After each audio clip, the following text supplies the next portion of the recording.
ओम श्री कृष्णाय परमात्मने नमः। ओम श्री कृष्णाय परमात्मने नमः।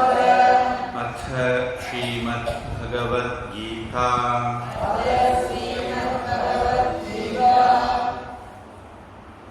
நம்ம 7வது அத்தியாயம் 13வது ஸ்லோகம் பார்க்க போறோம். अथ सप्तमोऽध्यायः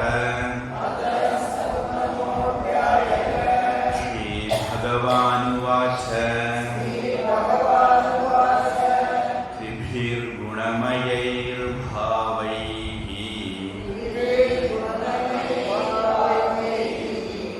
येभिः सर्वमिदं जगत्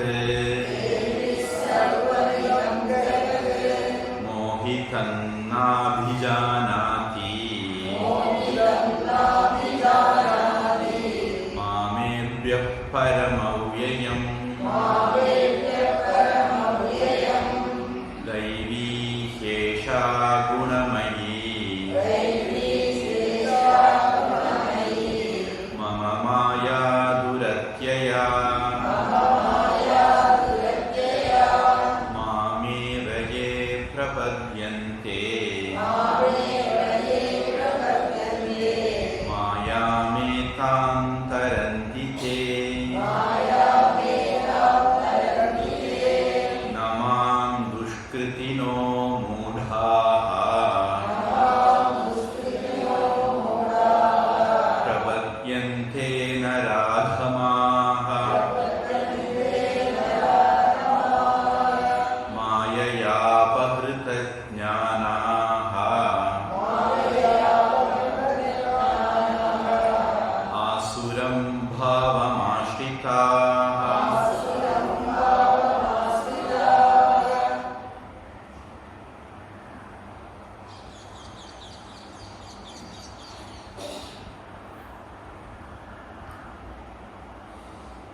சம்ஸ்கார பாடம் அப்படின்னு சொல்லுவாங்க. அதாவது முதல் தடவை படிக்கிறது, ஆழமா படிக்காம மேலோட்டமா படிச்சுக்கிறது. நாம் இப்போதைக்கு அப்படி ஒரு இதில் தான் போயிட்டு இருக்கோம்.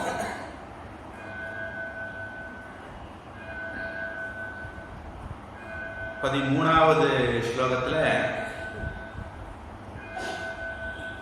பகவான் தான் எல்லா இடமும் இருக்காருன்னா ஏன் ஜனங்கள் அவரை உணர்ந்துக்கிறது இல்லை, படுறாங்க, சம்சாரத்தில் மாட்டிட்டு இருக்காங்க, சுக துக்கத்தில் இருக்காங்க அப்படின்னு ஒரு கேள்வி வரலாம். அந்த கேள்விக்கு பின்னாடி நாம நிறைய மனசிலாக்கிறதுக்கு இருக்கு. கிட்டத்தட்ட 2வது அத்தியாயத்திலிருந்து சில விஷயங்களை கொண்டு வரணும்.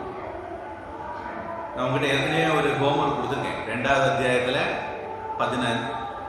12வது ஸ்லோகத்தில் இருந்து 25வது ஸ்லோகம் வரைக்கும் தினமும் நீங்கள் படித்து அந்த அர்த்தத்தை மனசிலாக்குங்க, யோசிங்க, சிந்தனை பண்ணுங்க அப்படின்னு சொல்லியிருக்கிறேன். அதில் நாசத்தோ வித்யத்தே பாவக நா அபாவோ வித்யத்தே சதகன்னு ஒரு ஸ்லோகம். 2வது அத்தியாயம் 16வது அத்தியாயம் ஸ்லோகம். அதில் எது சத்துன்னு சொல்லப்படுதோ அது இங்க பரா அப்படின்னு சொல்லப்படுது. அதில் அசத், சத்து அல்லாதது அப்படின்னு சொல்லப்படுறது இங்க அபரா அப்படின்னு சொல்லப்படுது. அப்படின்னு நாம கனெக்ட் பண்ணி பார்த்துக்கலாம். இப்போ அங்கேயே பகவான் அடுத்த ஸ்லோகங்கள்ல அப்பிரமேயக அப்படின்னு ஒரு வார்த்தை சொன்னார். பிரமா அப்படின்னா அறிவு, பிரமேயம் அப்படின்னா அறியக்கூடிய பொருள், அப்பிரமேயகன்னா அறியப்பட முடியாது, அறிய முடியாதது அப்படின்னு சொல்லலாம்.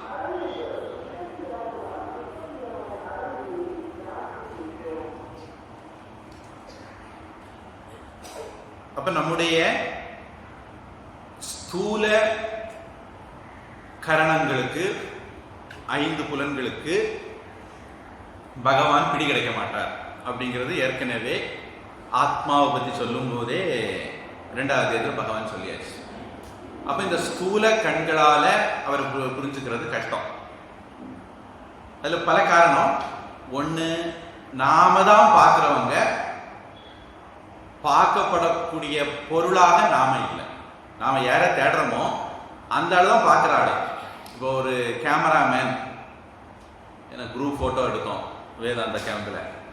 அந்த வேதாந்த கேம்பில் எல்லாரும் இருந்தாங்க, ஒரு ஆள் மட்டும் இல்லை. யாராவது ஃபோட்டோ எடுத்தாலும் இல்லை, அவர் இருக்க முடியாது, ஏன்னா அவர் தான் ஃபோட்டோ எடுக்கிறாரு. அத மாதிரி நாம தான் பார்க்கிற ஆள்.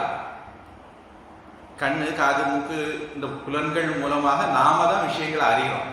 அறியப்படக்கூடிய நாம புலன்கள் மூலமாக மற்றவற்றை தான் அறிய முடியுமே தவிர நம்மளே அறிய முடியாது. முக்கியமா அது ஸ்தூல புலன்களா இருக்கிறது ஒரு காரணம். இன்னொன்னு, நாம பார்க்கிறவன் பார்க்கப்படக்கூடியதாக நாம இல்லை, நாம ஆப்ஜெக்டா இல்லைங்கிறது இன்னொரு காரணம். இந்த மாதிரி பல நுணுக்கங்கள் அதில் இருக்கு.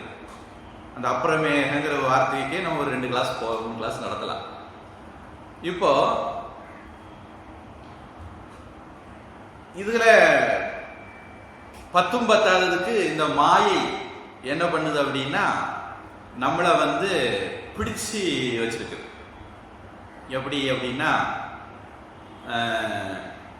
வடிவங்கள், பெயர்கள், அப்புறம் ருசி, அழகு, குணம், மனம், இந்த மாதிரி பல விஷயங்கள்ல இயல்பா நாம ஸ்ட்ரக்காகி நிற்கிறோம்.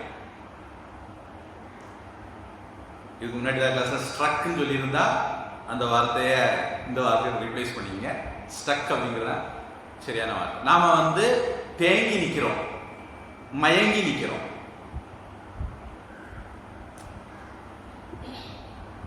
வள்ளலாரும் இதை சொல்றாருன்னு நினைக்கிறேன்.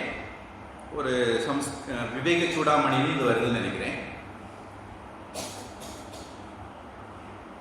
மான் என்ன பண்ணுது, வேடன் ஒரு குறிப்பிட்ட ஒலியை எழுப்புறான். அந்த ஒலியை கேட்ட உடனே அது அப்படியே ஸ்டக் ஆகி நிற்கிது, மயங்கி நிற்கிது. அப்போ வேடன் அந்த மானை பிடிச்சிடறான். அதனால மானுடைய ஆயுள் முடிஞ்சு போகும். மான் தன்னுடைய செவி அப்படிங்கிற புலனுக்கு மயங்கி தன்னுடைய வாழ்நாளையே இழந்தது. அது மாதிரி வண்டு தேனுக்காக வேண்டி பூல போய் உட்கார்றது, அந்த தேனை குடிச்சு மயங்கி பூவிலே இருந்தது. தாமரை பூன்னு உதாரணம் எடுத்துட்டு சாயந்தரம் ஆனோட தாமரை மூடி இருந்து அதுக்குள்ள மாட்டிக்கிட்டு அது இறந்து போகும். தன்னுடைய வாய் அப்படிங்கிற ஒரு புலனுக்காக வேண்டி தேன் தன்னுடைய வாழ்நாள இழந்துருது. விட்டில் பூச்சி ஒரு தடவை பேச்சுப்பாறை பக்கத்தில் ஏதோ ஒரு கோவிலுக்கு போயிருந்தேன். அப்போ அங்கே தீ போட்டிருந்தாங்க, சாயந்தரம் திருவிழா, தீ போட்டிருந்தாங்க. அந்த தீயில லட்சக்கணக்கான விட்டில் பூச்சிகள் போய் விழுந்து இறந்தது. விட்டில் பூச்சி அந்த ஒளியினால, கண்ணுங்கிற ஒரு புலனால கவரப்பட்டு நெருப்புல போய் விழுந்து தன்னுடைய வாழ்நாள இழந்தது. மீன் தூண்டில இருக்கக்கூடிய புழுவுக்காக வேண்டி, தன்னுடைய நாக்கு அப்படிங்கிற ஒரு புலனுக்காக வேண்டி அந்த தூண்டில போய் கவ்வி பிடிபட்டு தன்னுடைய வாழ்நாளை இழந்தது. யானை அத ஒரு பெரிய குழி மாதிரி வெட்டி மேல தழையெல்லாம் போட்டு தர மாதிரி பயன்படுத்தி வச்சிருப்பாங்க. மறுபக்கத்துல பெண் யானையை விட்டுருப்பாங்க. இந்த யானை பெண் யானையை பார்த்து போகும்போது அந்த அவசரத்துல தரை நிரப்பெல்லாம் கவனிக்காம அந்த குழிக்குள்ள விழுந்துரும். அப்புறம் அதை பட்டினு போட்டு பழக்கப்படுத்தி பிடிப்பாங்க அப்படின்னு சொல்லுவாங்க. தன்னுடைய மெய் உடல் சுகத்துக்காக வேண்டி யானை தன்னுடைய வாழ்நாள சுதந்திரத்தை இழந்தது. இப்படி ஒவ்வொரு புலனுக்கு உயிர்கள் தன்னுடைய வாழ்நாள சுதந்திரத்தை இழந்தது. மனுஷன் வந்து அவனுக்கு இந்த 5 புலன்களுமே இருக்கு. அதுக்கும் மேல 19வது மனசுன்னு ஒண்ணு இருக்கு. அப்போ மனுஷனும் இந்த மாதிரி எல்லா புலன்களுக்கும் இந்த உலகத்துல விஷயம் இருக்கு. அந்த புலன்கள்ல அவன் மாட்டிக்கிறான். ஒண்ணுக்கு மாட்டினாலே நிலைமை எப்படின்னா, கண்டு கேட்டு உண்டு உற்று உயிர்த்து அறியும் 5 புலனும் அப்படின்னு ஒரு திருக்குறள் இருக்கு. 5 புலன்களும் உள்ள மனுஷன் எப்படி மாட்டியிருப்பான் அப்படின்னு நம்ம யூகிக்கலாம். இப்போ நமக்கு இந்த மாயை இந்த உலகத்தை நம்ம கண்ணு முன்னாடி இந்த மாதிரி காட்டி நம்மளை பல இடங்கள்ல பொறி வச்சு பிடிச்சு வச்சிருக்கு. அதனால நாம அதுல மாட்டி இருக்கிறதுனால இதுக்குள்ள ஊடுருவி நூல் மாதிரி இருக்கக்கூடிய சூத்ரே மணிகனா இவ அப்படின்னு பகவான் 7வது ஸ்லோகத்துல சொன்னார். அப்படி இருக்கக்கூடிய பகவானை நம்ம கோட்டை விட்டுருக்கோம். மிஸ்ஸிங் த ஆப்வியஸ் ஒரு கதை சொன்னேன். கூடாரம் போட்டு தங்கி இருந்தாங்க பாலவனத்துல. ராத்திரி தட்டி எழுப்பி கேட்டா நட்சத்திரம் தெரியுது 12 மணிக்கெல்லாம் சொன்ன கதை சொன்னேன். அது மாதிரி நாம கண்ணு முன்னாடியே இருக்கு, ஆனா அதை கோட்டை விடுறோம். இப்படி நம்முடைய வாழ்க்கை மாயை வந்து ஆக்கிரமிச்சு வச்சிருக்கு, டாமினண்டா இருக்கு. சத்தியம் ஞானம் அனந்தம் அப்படிங்கிறது எல்லா இடமும் நிறைஞ்சிருக்கு. ஆனா அதுல உள்ள பேரு வடிவத்துல தான் நம்முடைய கவனம் இருக்கு, நம்முடைய அறிவு இருக்கு. பேரு வடிவத்துல நாம மாட்டிக்கிறோம். ஒரு விதத்துல சொல்றதா இருந்தா, இன்னொரு விதத்துல சொல்றதா இருந்தா அபரா பிரகிருதி மாயையில மாட்டிக்கிறோம். அதுதான் பகவான் 13வது ஸ்லோகத்துல சொல்றாரு. இப்போ இதுல ஒரு சுவாரஸ்யம் என்ன அப்படின்னா, ஒரு சின்ன உதாரணம். நமக்கு 5 கட்டமா நாம தப்பு செய்ய வாய்ப்பு இருக்குன்னு பெரியவங்க சொல்றாங்க. முதல் கட்டம் அன்னமயம், உடம்பு வச்சுருங்க. முதல்ல நான் இந்த உடம்பு அப்படின்னு நினைக்கிறோம். முதல் தப்பு. அது வந்து தர்மீய அத்தியாசம் அப்படிம்பாங்க. நான் இந்த உடம்பு அப்படின்னு நினைக்கிறோம். அதுக்கு என்ன வேணாலும் காரணமா இருந்துட்டு போட்டு நம்ம சின்ன பிள்ளையிலே சொல்லி சொல்லி அப்படி நம்ம உருவாக்குறாங்க சரி, இல்லை பல ஜென்மங்களுடைய பதிவானா இருக்குன்னு சரி, நாம இந்த உடம்பு அப்படின்னு நினைக்கிறோம். நாம ஒரு தடவை நாம இந்த உடம்பு அப்படிங்கிற தப்பை பண்ணிட்டோம் அப்படின்னா தொட்டடுத்து என்னெல்லாம் வரும் பாருங்க. நான் வந்து வெள்ளை, நான் கருப்பு, அது சம்பந்தமா நான் உயரம், நான் குள்ளம், இது ஒவ்வொன்றும் நம்ம புரிஞ்சுக்கணும். நம்மளை மாட்ட வைக்கிற பொறி. அத மாதிரி நான் குண்டு, நான் ஒல்லி. இப்ப என்ன நடக்குது? முதல் தப்பு நான் இந்த உடம்புன்னு பண்ணேன். அதுல இருந்து இந்த உடம்பினுடைய குணாதிசயங்களை எல்லாம் என்னுடைய குணாதிசயங்களை நான் நினைக்க ஆரம்பிச்சேன். நான் உடம்புன்னு பண்ற முதல் மிஸ்டேக்ல இருந்து, தர்மீய அத்தியாசத்துல இருந்து தர்ம அத்தியாசம் வர ஆரம்பிச்சது. குணங்களை, இந்த உடலுடைய குணங்களை எல்லாம் என்னுடைய குணங்களா நான் நினைக்க ஆரம்பிச்சேன். இப்ப நம்முடைய அன்றாட வாழ்க்கையில பல பிரச்சனைகளுக்கு காரணம் இதெல்லாம் தான் இருக்கு. உயரம், குள்ளம், குண்டு, ஒல்லி, கருப்பு, வெளுப்பு, இதெல்லாம் தான் இருக்கு. அப்போ இந்த தர்மீய அத்தியாசம், உடல் நான் நினைக்கிற நினைப்புல இருந்து தர்மாத்தியாசம், உடலுடைய குற்றம் குறைகள் எல்லாமே என்னுடைய குற்றம் குறைகளாக நான் மாத்திடுறேன். இது அன்னமயத்தில் நடக்கக்கூடிய பிரச்சனை. இதே மாதிரி பிராணமயத்துல நடக்குது. பிராணன் அப்படின்னு சொல்லும்போது நம்ம மூச்சு காற்று மட்டும் இல்லை, அது 5 வகை பிராணன் அப்படின்னு சொல்லுவாங்க. திருவிளக்கு பூஜை போறவங்களுக்கு தெரிஞ்சிருக்கும். பிராணாய ஸ்வஹா, அபாயனாய ஸ்வஹா, வியானாய ஸ்வஹா, உதானாய ஸ்வஹா, சமானாய ஸ்வஹா அப்படின்ட்டு 5 சொல்லுவீங்க. இந்த 5 பஞ்ச பிராணம் சொல்லுவோம். இந்த பஞ்ச பிராணங்கள் சேர்ந்தது மகா பிராணம். நாம் இந்த இடத்துல மகா பிராணனை மனசுல வச்சுட்டு பேசுறோம். இந்த பிராணம் சம்பந்தமாகவும் நமக்கு அத்தியாசங்கள் இருக்கு. எனக்கு பசியா இருக்கு, எனக்கு தாகமா இருக்கு அப்படிங்கிற மாதிரி இதெல்லாம் பிராணம் சம்பந்தமா நமக்கு ஏற்படக்கூடிய அத்தியாசங்கள். அத்தியாசம்னா குழப்பம், மயக்கம். அடுத்தது பாத்தீங்க அப்படின்னா, எனக்கு கவலையா இருக்கு, எனக்கு சந்தோஷமா இருக்கு, எனக்கு பிடிக்குது, பிடிக்கல, இந்த மாதிரிப்பட்ட, அதாவது கொஞ்சம் ஈஸியா சொல்றதா இருந்தா இமோஷனலா நமக்கு ஏற்படக்கூடிய எல்லா பிரச்சனைகளுக்கும் நம்முடைய மனசு காரணம்.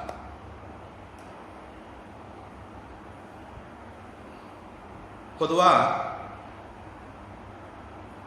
சாஸ்திரங்கள்ல அந்த கரணம்னு ஒண்ணு இருக்கு. அது மனம், புத்தி, சித்தம், அகங்காரம் அப்படின்னு அதுக்கு 4 விதமா வேலை செய்யறதுனால 4 பேர் கொடுப்பாங்க. ஆக மொத்தத்துல அந்த கரணம்ங்கிற ஒண்ணுதான் அது. ஆனா நீங்க சாஸ்திரங்கள்ல பார்க்கும்போது சில இடத்துல மனசுன்னு பயன்படுத்தியிருக்கோம், சில இடங்கள்ல புத்தின்னு பயன்படுத்தியிருக்கோம், ரொம்ப அபூர்வமா சித்தம்னு பயன்படுத்தியிருக்கோம். எது எது இமோஷனலான விஷயங்களோ அதெல்லாம் மனசு அப்படின்னு நம்ம எடுத்துக்கலாம். எது எது இன்டலெக்சுவலான விஷயங்களோ அதையெல்லாம் நாம புத்தின்னு எடுத்துக்கலாம். எது எது பழைய ஓர்மைகள் சம்பந்தப்பட்டதோ அதெல்லாம் சித்தம்னு எடுத்துக்கலாம். எது எது ஈகோ, அகங்காரம் சம்பந்தப்பட்டதோ அதை நம்ம அகங்காரம் எடுத்துக்கலாம். இந்த 4 பயன்படுத்தி இருந்தாலும் நாம ஒருவேளை மனசுன்னு பயன்படுத்தி இருந்தா நம்முடைய இமோஷனல் சைடை பத்தி அந்த ஸ்லோகம் பேசுதுன்னு நம்ம எடுத்துக்கலாம். அல்லது சில சமயங்கள்ல அந்த கரணம் மொத்தத்தையும் சேர்த்து ரெப்ரசன்டேட்டிவா மனசுங்கிற வார்த்தையை பயன்படுத்தியிருக்கலாம். ரொம்ப சில இடங்கள்ல ஆத்மாங்கிற வார்த்தை கூட பயன்படுத்தி இருக்கும். அங்க ஆத்மான நாம சத்திய ஆத்மா அப்படின்னு நினைக்க கூடாது. அந்த இடத்துல ஒருவேளை மனசாவும் இருக்கலாம். இடத்தை பொறுத்து அந்த அர்த்தத்தை புரிஞ்சுக்கணும். இப்போ பொதுவா பெண்கள் இமோஷனல் ஆனவங்க அப்படிங்கிறது அறிவியல். இது ஆணாதிக்க சமுதாயம் சொல்லக்கூடிய வார்த்தை இல்லை, சயின்ஸே அப்படிதான் சொல்லுது. என்னுடைய ஓரமை சரியா இருந்தா வலது மூளை அவங்களுக்கு அதிகம் வேலை செய்யும். ஆண்கள் இன்டலெக்சுவலா திங்க் பண்ணுவாங்க, அவங்களுக்கு இடது மூளை அதிகமா வேலை செய்யும் அப்படின்னு ரிசர்ச் சொல்லுது. இந்த மனோமயத்திலையும் பிரச்சனை இருக்கலாம், புத்தி மயத்திலையும் பிரச்சனை இருக்கலாம், விஞ்ஞான மயம்னு சொல்லுவாங்க. இப்போ மனோமயத்துல கவலை, பிடிச்சது, பிடிக்கல, இந்த மாதிரி இமோஷனல் சம்பந்தமான விஷயங்கள் எதெல்லாம் நமக்கு பிரச்சனைகளை ஏற்படுத்துதோ அதெல்லாம் அந்த சைடில் ஒதுக்கிடலாம். இனி நான் பெரிய அறிவாளி, என்ன போல அறிவாளி யார் உண்டு, நான் எந்த ஒரு பிரச்சனையும் தீர்த்துருவேன், இந்த மாதிரி நாம திங்க் பண்றதெல்லாம் நம்முடைய விஞ்ஞான மயத்தில் ஏற்படக்கூடிய குழப்பங்கள். அதுவும் நமக்கு பிரச்சனைகளை ஏற்படும். அப்ப இந்த மாயை அல்லது அபரா பிரகிருதி அது பகவானுடைய ஒரு நிழல் அப்படின்னு எடுத்துக்கலாம். வெளிச்சத்துக்கு வெளிச்சம் இன்மை இருட்டுன்னு எடுத்துக்கிற மாதிரி, அறிவு இன்மை அறியாமைன்னு எடுத்துக்கிறது மாதிரி, இண்டிவிஜுவலா நாம பேசும்போது அறியாமைங்கிற வார்த்தையை பயன்படுத்துவோம்.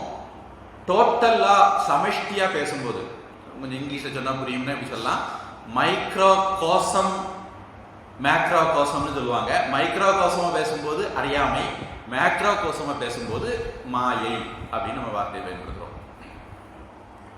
மாண்டூக்கிய உபனிஷத்துல இதை பற்றி கூடுதலாக பேசப்படுது. ஸ்தூலத்துல விழிப்பு நிலையில நாம விஸ்வன் அப்படின்னு ஜீவாத்மாவை சொல்றோம், கடவுளை விராட்டுன்னு சொல்றோம். இதனுடைய புராண ஃபார்ம் தான் விராட்டு தான் பிரம்மா அப்படின்னு சொல்லப்படுது. அடுத்தது தைஜசன் அப்படின்னு சூக்ஷ்ம நிலையில கனவு நிலையில ஜீவாத்மாவை சொல்றோம். ஈஸ்வரனை ஹிரண்ய கர்ப்பன், புராண வடிவம் விஷ்ணு அப்படின்னு சொல்றோம். அப்புறம் உறக்கத்துல பிராக்ஞன் அப்படின்னு ஜீவனை சொல்றோம். ஈஸ்வரனை பகவான ஈஸ்வரன் சொல்றோம். இப்படி சில டேர்ம்ஸ் பயன்படுத்தி இருக்கு. நாம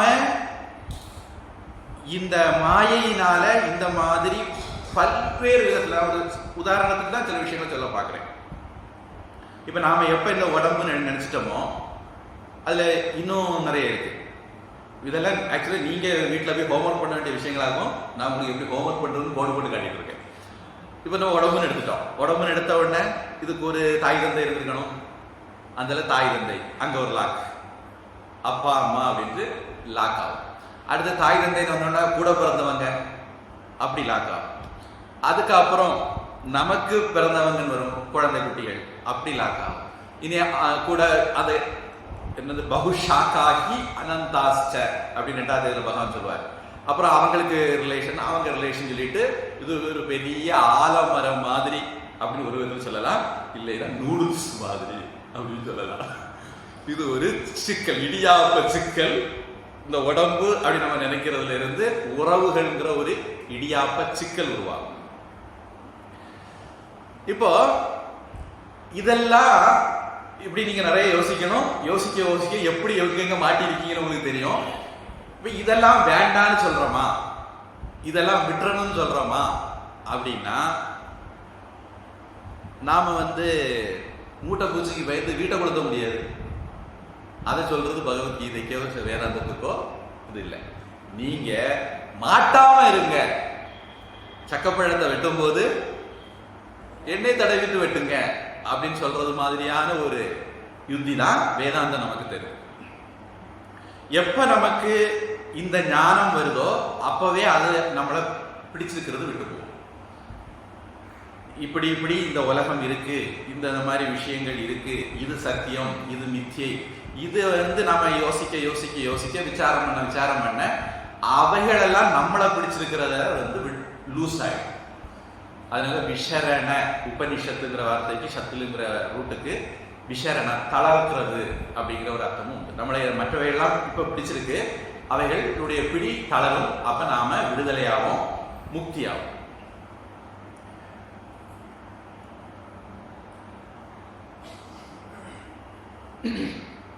அப்போ பற்றுதல் நாம விட வேண்டியது. இந்த பொருட்கள் எல்லாம் இருக்கலாம், ஒன்றும் பிரச்சனை இல்லை. அவைகள் நமக்கு எஜமானனா இல்லாம நாம அதுக்கு எஜமானனா இருக்கும். அவ்வளவு. நீங்க வீடு வச்சிருக்கலாம், நிலபுரங்கள் வச்சிருக்கலாம், வாகனம் வசதிகள் வச்சிருக்கலாம், உறவுகள் நிறைய வச்சிருக்கலாம், ஒன்றும் பிரச்சனை கிடையாது. நீங்க எவ்வளவு இதெல்லாம் வச்சிருக்கீங்க, அபரா பிரகிருத்திய, உலக ஐஸ்வர்யங்களை, மித்யாவை நீங்க எவ்வளவு வச்சிருக்கீங்க அப்படிங்கிறது ஒரு விஷயமே கிடையாது. அது உங்களை பிடிச்சிருக்கா, நீங்க அதை பிடிச்சிருக்கீங்களாங்கிறது விஷயம். அதுக்கு நீங்க எஜமானா இருக்கீங்களா, அது உங்களுக்கு எஜமானா இருக்குங்கிறதா தான் விஷயம். அங்கதான் வேதாந்தம் கவனம் கொடுக்க சொல்லுது. இப்போ இன்னொரு பக்கம் பார்ப்போம். நம்ம எப்படி எப்படி மாட்டிருக்கோம்னு பார்த்தோம். இன்னொரு பக்கம் இந்த உலகத்தினுடைய குணாதிசயம் என்ன? உலகம் அப்படிங்கிறது அபரா பிரகிருதிங்கிற வார்த்தை சொல்றேன். இந்த உலகத்தினுடைய குணாதிசயம் என்ன, அபரா பிரகிருதிய குணாதிசயம் என்ன? அது மாறிக்கிட்டே இருக்கக்கூடியது இல்லையா? அது ஒரு நிறைவு இல்லாத. இப்போ நமக்கு எந்த ஒரு விஷயம் மாறுதோ அந்த ஒரு விஷயம் நமக்கு பயத்தை கொடுக்கும். அந்த ஒரு விஷயத்திலிருந்து நமக்கு செக்யூரிட்டி கிடைக்காது. நான் உங்களுக்கு சொன்னாங்க இல்லை, இவரோட வேதாந்த முகாமில் சொன்னோம். அர்த்தம், தர்மார்த்த காம மோட்சத்துல அர்த்தம் அப்படிங்கிறது நம்மளுடைய செக்யூரிட்டியை நாம தேடுறோம். எந்த பொருள்ல இருந்தாலும் நமக்கு பாதுகாப்பு கிடைக்குமா, உறவுகள் மூலமாக கிடைக்குமா, பணத்தின் மூலமாக கிடைக்குமா, பதவி மூலமாக கிடைக்குமா, இந்த மாதிரி நாம பாதுகாப்பை தேடுறதுனாலதான் அவைகளுக்கு பின்னாடி போறோம். அந்த எதை நம்ம தேடி போறோமோ அதெல்லாம் நமக்கு பாதுகாப்பை தருமா அப்படின்னு ஒரு நிமிஷம் யோசிச்சு பார்த்தா பயங்கர தமாஷா இருக்கும். நாம ஒரு இன்செக்யூர் பர்சன், அதாவது பயந்தாங்கொள்ளி. நாம இன்னொரு பயந்தாங்கொள்ளிய கல்யாணம் பண்ணோம். பயந்தாங்கொள்ளி இன்று பயந்தாங்கொள்ளி, பயந்தாங்கொள்ளி ஸ்கொயரா ஒரு வீட்டுல திருடம் வந்துட்டாரா, அதெல்லாம் வீட்டோமா கணவன் எழுமா எங்க வீட்டுல திருடம் வந்துட்டான், அதெல்லாம் சொன்னா பக்கத்து வீட்டுல யாராவது ஆம்பளை இருப்பான் கூட்டிட்டு வரேன் அப்படின்னு. அதே மாதிரி பயந்தாங்கொள்ளி பிளஸ் பயந்தாங்கொல்லியா இருந்தா டபுள் பயந்தாங்கொள்ளி, பயந்தாங்கொள்ளி இன்ட்ரூ பயந்தாங்கொல்லியா இருந்தா பயந்தாங்கொள்ளி ஸ்கொயர் ஆயிடும். அப்போ யாரு பாதுகாப்பு இல்லைன்னு நினைக்கிறாங்களோ அந்த ஆள் இன்னொரு பாதுகாப்பு இல்லைன்னு நினைக்கிற ஆளை கல்யாணம் பண்ணி பாதுகாப்பு கிடைச்சிரும் அப்படின்னு நம்ம நினைக்கிறோம். ஒரு நிலை இல்லாத ஒண்ணு இன்னொரு நிலை இல்லாத ஒன்னோட சேரும்போது நிலையா மாறிடலாம் அப்படின்னு நம்ம நினைக்கிறோம். இங்கதான் நம்முடைய முட்டாள்தனம் இருக்குது. முட்டாள்தனம்னா அறியாமை வேலை செய்யும். அப்ப இந்த உலகம் மாறக்கூடியது. மாறக்கூடிய உலகம் நமக்கு ஒரு செக்யூரிட்டி தர முடியாது. அதை நாம் பொதுவா ரொம்ப ஆச்சரியப்படுவது உண்டு. இந்த கல்யாணத்துக்கு மாப்பிள்ளை பார்க்கும்போது பொண்ணு பார்க்கும்போது அழகை பார்ப்பாங்க, பணத்தை பார்ப்பாங்க, எதை பார்க்கணுமோ அதை தவிர எல்லாம் பார்ப்பாங்க. பையன் பிள்ளைய வச்சு காப்பாத்துவானா? அவங்க 2 பேரும் நிம்மதியா வாழ்க்கை நடத்துவாங்களா? ஏன்னா இன்னைக்கு ஒருத்தன் பணம் உள்ளவனா இருக்கலாம், நாளைக்கு பணம் இல்லாதவனா மாறிடலாம்.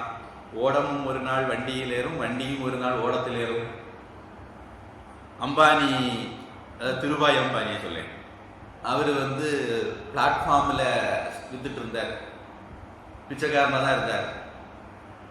அப்புறம் அவரை கெட்டின பாவத்துக்கு அது ரொம்ப பெரிய பழக்கரை இருக்காங்க.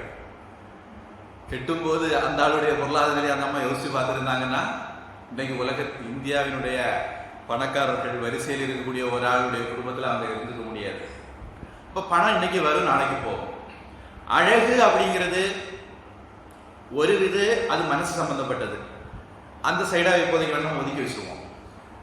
உடல் சம்பந்தப்பட்டதுன்னு வச்சுக்கிட்டா கூட நாம இந்த உடல் அப்படிங்கிறது வளரும், மாறும், தேயும். அப்ப அந்த அழகுங்கிறது நிலையானது கிடையாது. அப்ப இந்த மாதிரி நிலையில்லாத விஷயங்களுக்கு பின்னாடியே அதுகளுக்கு முக்கியத்துவம் கொடுத்தே நம்ம வாழ்ந்துட்டு இருக்கோம். அங்கெல்லாம் நம்ம ஸ்டக் ஆயிருக்கோம். அப்போ இப்படி அபரா பிரகிருதியில நாம ஸ்டக் ஆகி இருக்கிறத தான் பகவான் இங்க சொல்றாரு, மோகிதம் ந அபிஜானாதி, மயங்கி கிடக்கிறான் பாவம் அப்படின்னு சொல்றாரு. இதுக்கு ஒரு புராண கதை நமக்கு வேண்டி வச்சுக்காங்க. இப்படி எல்லாம் சொன்னா ரொம்ப போரா இருக்கு, ட்ரையா இருக்கு அப்படின்னு தோணுச்சுன்னா, தேவர்களுக்கும் அசுரர்களுக்கும் 2 பேரும் அனந்தம் சொக்கார மாதிரி தான். ஏதோ தேவர் இங்க ஆரியர், மத்திய ஆசியாவில் இருந்து வந்தார்கள் ஆரியர்கள், அசுரர்கள் திராவிடர்கள் இங்க தென்னிந்தியாவில் இருந்தாங்க. அந்த மாதிரி கோமாளி கதை நம்பிடாதீங்க. புராணப்படி கஷ்யபர்னு ஒரு மகரிஷி இருந்தாரு. தக்ஷ பிரஜாபதி அவருடைய பிள்ளைகளை அவருக்கு கட்டி கொடுத்தாரு. அதுல மூத்தவளுக்கு பேரு அதித்தி, அவளுக்கு பிறந்த பிள்ளைகள் ஆதித்யர்கள், அவங்க எல்லாம் தேவர்கள். அவளுக்கு தங்கச்சிக்கு பேரு திதி, அந்த திதிக்கு பிறந்தது தைத்தியர்கள். அவங்க எல்லாரும் நாம அசுரர்கள் அப்படின்னு நினைக்கிறோம். அவர்களுக்கு இன்னொரு தங்கச்சி பேரு தனு, அந்த தனுவுக்கு பிறந்தது தானவர்கள். அதனால யார் அசுரர்கள் அல்லது தானவர்கள் அப்படிங்கிற வார்த்தையெல்லாம் நம்ம பல இடத்துல பயன்படுத்துவோம். இது எல்லாரும் அக்கா தங்கச்சி பிள்ளைகளா இருக்கும். இந்த கோமாளிகள் சொல்றது மாதிரி அசுரர்கள் வேற தேவர்கள் வேற அப்படின்னு நினைக்காதீங்க. இதுதான் ஒரிஜினல் கதை. அப்போ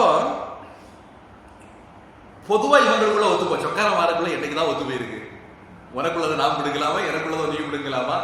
ஏன்னா மாயை நம்மள அப்படி ஆட்டி படைக்கும். ஒரு இன்சையாவது அடுத்தவன் வேலையை அறிஞ்சு எடுத்துடலாமா? ஏதோ போகும்போது கொண்டு போறது மாதிரி. பிறக்கும் பொழுது கொடு வந்ததில்லை, பிறந்து மண்மேல் இறக்கும் பொழுது கொடு போவதில்லை. இடைநடுவில் வந்த இச்செல்வம்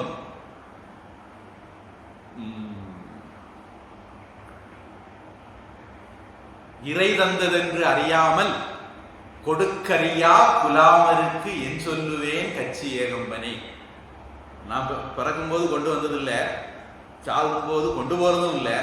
இடையில இந்த செல்வம் வந்தது, இதை பகவானே நீ தந்த. ஏதோ நான் பூர்வஜன்மம் புண்ணியம் இருந்திருக்கலாம், அல்லது ஒன்றை கும்பிட அனுகிரகத்தால நீ தந்திருக்கலாம்.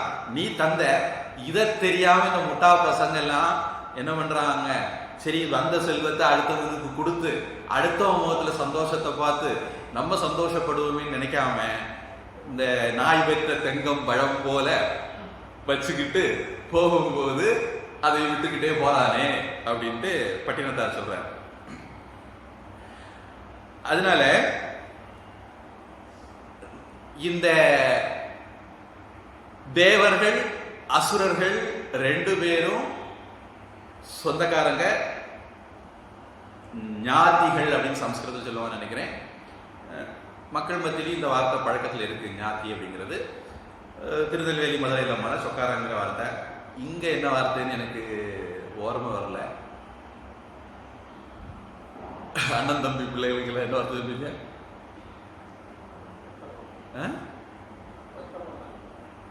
ரத்த பந்தம். சரி. அப்போ இந்த தேவர்கள் அசுரருக்கு இடையில ஒரு சிக்கல் காரணமா என்ன, தேவருடைய குரு சுக்கிராச்சாரியார். இந்த தேவர்கள் கொஞ்சம் திமிருனால அல்லது அறியாமையினால அவரை கோட்டை விட்டாங்க. அவர் அந்த அளவுக்கு போய் இவங்க தம்பிமார்கிட்ட போய் சேர்ந்துக்கிட்டார், அசுரர்கிட்ட போய் சேர்ந்துக்கிட்டார். அப்புறம் அவரு தபஸ் பண்ணி சஞ்சீவினின்னு ஒரு மந்திரத்தை கண்டுபிடிச்சிட்டாரு. தேவர் அசுரர்கள் சண்டை நடக்கும்போது அசுரர்களை உயிர் பழித்து எழுப்பி விட்டுருவார். அப்போ அவங்க அசுரர்கள் எண்ணிக்கை இன்டாக்டா இருக்கும். 1000 சண்டைக்கு வரும், 500 சாவும், அடுத்த நாள் பார்த்தா திருப்பி 1000 வரும். இங்க பார்த்தா போறதான் திருப்பி வர. அதனால அது அசுர தேவர்கள் பார்த்தாங்க, என்னடா அவங்க நம்ம ஜெயிக்கவே முடியாத அப்படின்ட்டு பகவான் போய் கேட்டாங்க. அப்போ வேற சில பிரச்சனைகள் உலகத்துல உருவாகி இருந்தது. அதனால பகவான் சொன்னாரு, செல்வங்கள் எல்லாம் போய் பார்க்கடலுக்குள்ள ஒழிச்சிருக்கு, அது நம்ம பார்க்கடலை கடைஞ்சோம் அப்படின்னா அதுல இருந்து அமிர்தம் வரும். அந்த அமிர்தத்தை சாப்பிட்டா அவங்க மிருதம் அப்படின்னா மரணம், அமிர்தம்னா மரணமின்மை, அழியாமை. அதை சாப்பிட்டா நமக்கு அழியாம இருக்கலாம். அப்ப அதை கடைஞ்சி எடுக்கக்கூடிய வர்க்கு உங்களுக்கு கிடையாது. அதனால உங்க சொக்காரமார துணை கூட்டுங்க, 2 பேரும் சேர்ந்து கடைங்க. அப்ப சரி ஒப்பந்தம் போடுவோம். அப்போ பாதி பாதி, முதல்ல வர்றது எனக்கு, 2வது வர்றது உனக்கு, நீ வாழை பிடி நான் தலையை பிடிக்க அப்படின்னு எல்லாம் நடந்தது. அப்போ அந்த அமிர்தத்தை பங்கு போடணும். பங்கு போடுவோம், அதையும் பாதி பாதி பங்கு போடணும். அப்போ ஒரு மோகினி, மாயை, மோகிதம் நாபிஜானாதி, மோகினி வந்தான். இந்த மோகினிக்கு பின்னாடி இந்த அசுரர்கள் எல்லாம் போறாங்களே, அமிர்தத்தை கோட்டை விட்டாங்க. நாம உலகத்துக்கு பின்னாடி, மாயைக்கு பின்னாடி மயங்கி மோகினிக்கு பின்னாடி போனோம் அப்படின்னா நாமளும் அமிர்தத்தை, முக்திய கோட்டை விட்டோம். இதுதான் நடக்குது. நாம அப்படிதான் கோட்டை விட்டுட்டு இருக்கோம். நாம மோகினிக்கு பின்னாடி, இந்த உலகத்துக்கு பின்னாடி போயிட்டு இருக்கிறோம். உலகம் நம்மளை என்னென்னமோ வேஷம் போட்டு மயக்குது. அது பணமா இருக்கலாம், பதவியா இருக்கலாம், அந்தஸ்தா இருக்கலாம், பேரா இருக்கலாம், புகழா இருக்கலாம். அது இப்படி அப்படின்னு கிடையாது, ஒரு பெரிய லிஸ்டே இருக்கு. பாகவதத்துல கூட கலி எனக்கு 5 இடம் தான் போதும் அப்படின்னு கேட்டு உட்கார்ந்தான் அப்படின்னு ஒரு கதை வரும். அதுல 1 தங்கம், இன்னொன்னு மது, சூதாட்டம், இந்த மாதிரி ஒரு 5. கலியுடைய நம்பிக்கை என்னன்னா, அத்தனை பேரும் டாஸ்மாக்ல வரிசையா நிப்பா அப்படின்னு அவருக்கு தெரியல. 1 எனக்கு போதும், இருந்தாலும் பரவாயில்ல, ஒரு கூட சேர்த்து வாங்கிட்டேன் அப்படின்னு வாங்கிட்டாரு, அவ்வளவுதான். அப்போ இந்த மாயை நம்மளை இப்படி எப்படி எப்படியோ மயக்கி போட்டிருக்கு. அதுல நம்ம மாட்டிக்கிட்டு இருக்கிறோம். இந்த மோகினி, மாயைங்கிற மோகினி நம்மளை மயக்கி வச்சிருக்கிறான். இப்போ இதுல இருந்து விடுபடுறதுக்கு வழி என்ன அப்படின்னா, 14வது ஸ்லோகத்துல பகவான் சொல்றார், அது விடுபடுறது ரொம்ப கஷ்டம்தான். அது ஏன் கஷ்டங்கிறத பத்தி நமக்கு கொஞ்சம் விரிவா பேசணும். நான் இப்போதைக்கு எனக்கு மூடு வரும்போது அதுக்குள்ள போவேன். அது 4 கிளாஸுக்கு கூட போகலாம். அதனால இப்போதைக்கு அதுக்குள்ள போகல.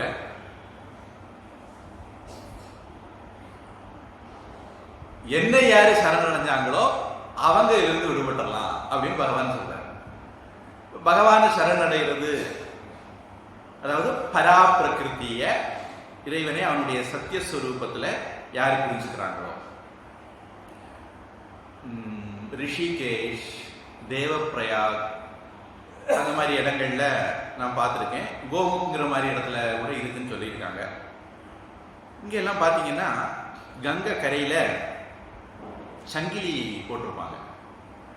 ஏன்னா கங்கை மலையில இருந்து இறங்குது, ஹரித்துவார் வந்த பிறகு அது சமவெளிக்கு போகுது. அதனால மலையில இருந்து இறங்குறதுனால தண்ணி கொஞ்சமா இருந்தாலும் அதனுடைய வேகம் ஜாஸ்தியா இருக்கும்.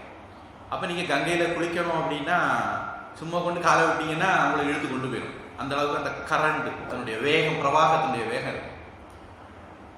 அதனால ஹரித்துவார் மாதிரி தீர்த்த ஸ்தானங்கள்ல ஒரு பாதுகாப்புக்காக வேண்டி சங்கிலிகள் நிறைய கட்டுப்பட்டிருப்பாங்க. தேவப்பிரயாகிலையும் அந்த மாதிரி இருக்கு. அங்க தேவப்பிரயாங்கிறது பாகீரதியும் அலகானந்தாவும், பத்ரிநாத்திலிருந்து வரக்கூடிய அலகானந்தாவும் கங்கோத்திலிருந்து வரக்கூடிய பாகீரதியும் 2 பேரும் சேர்ற இடத்துக்கு தேவப்பிரயாகம் பேரு. இங்க பத்ரிநாத்லேருந்து கீழே வர வர நிறைய பிரயாக இருக்கு, நிறைய இடங்கள்ல நதிகள் சேருது. இல்லை அது ஒரு இடம் இருக்கு. இந்த மாதிரி முக்கியமான இடங்கள் எல்லாமே சங்கிலி போட்டிருப்பாங்க. இப்போ ஓடக்கூடிய நிலையில்லாத மாறாத தண்ணியை நீங்க என்ஜாய் பண்ணணும்னா உங்களுக்கு என்ன வேணும்?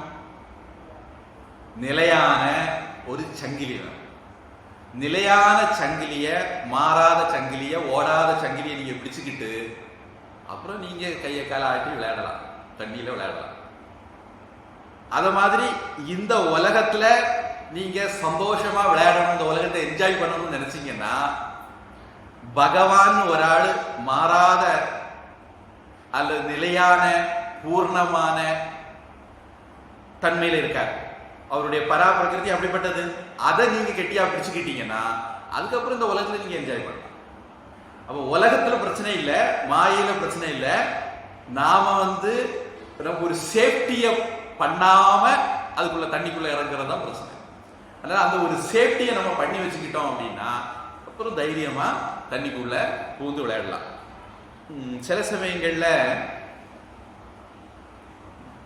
பேராகிளைடிங் அந்த மாதிரி இல்லைன்னு நினைக்கிறேன், இடுப்புல ஒரு கயிறு கட்டிக்குவாங்க. ஒருவேளை ஒண்ணு கிடக்க ஒண்ணு ஆச்சு, பேராசூட் எல்லாம் வேலை செய்யலைன்னா அந்த கயிறுல இவங்க இருப்பாங்க, கீழே போய் பொத்து விடாம பிடிச்சுக்குவாங்க. அப்போ அது மாதிரி நமக்கு சாரம் கட்டி வேலை செய்வாங்க, பெயிண்ட் அடிக்கிறதெல்லாம் கயிறு கட்டிக்கிட்டு தொங்கிக்கிட்டே வேலை செய்வாங்க.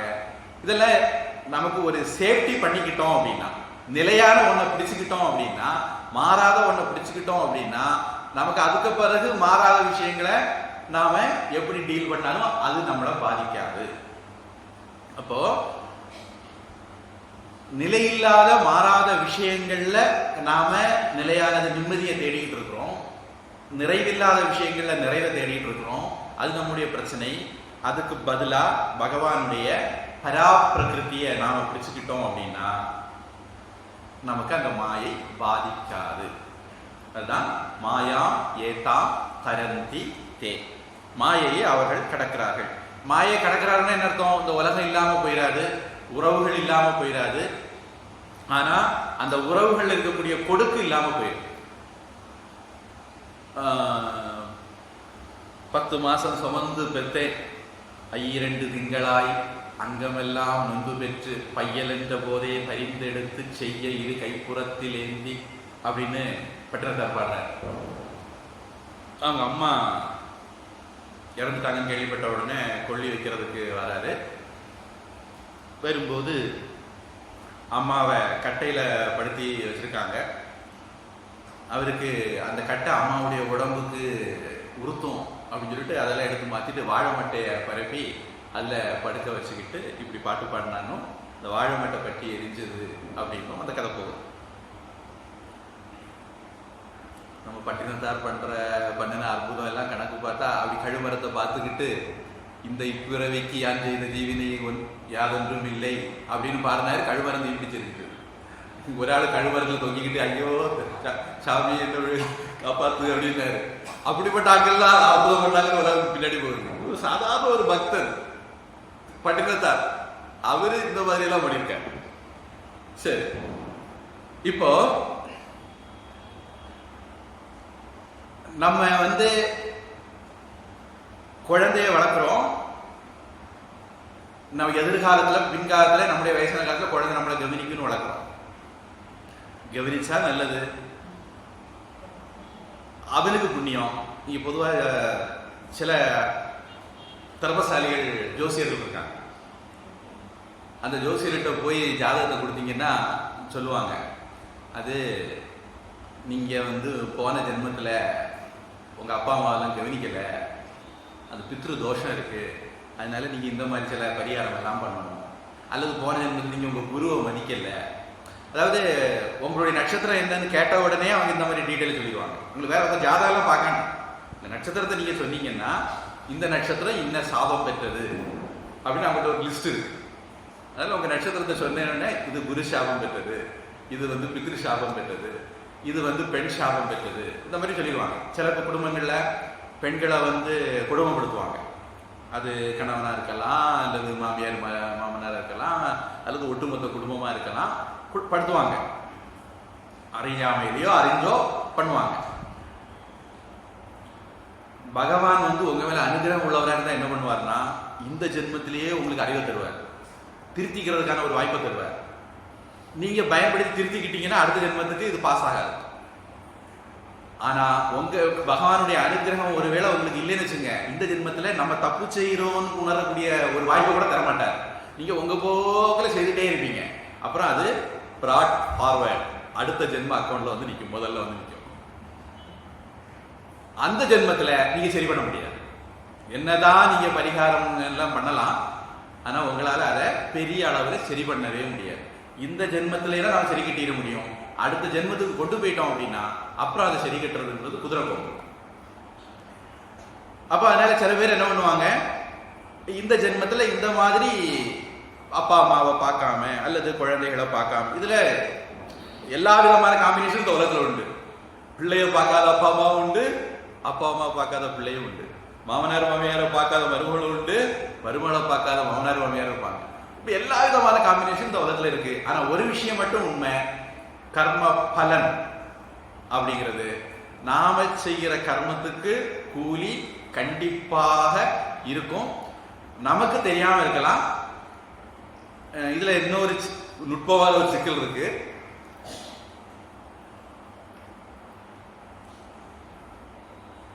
அதாவது பொதுவா நாம எல்லாம் என்ன பண்றோம் அப்படின்னா, ஒரு ஆளு இந்த ஜென்மத்துல கஷ்டப்பட்டதுன்னா போன ஜென்மத்துல செய்த பாவத்துக்கு இந்த ஜென்மத்துல கஷ்டப்படுது அப்படின்னு சிம்பிளா சொல்லி முடிச்சிருவோம்.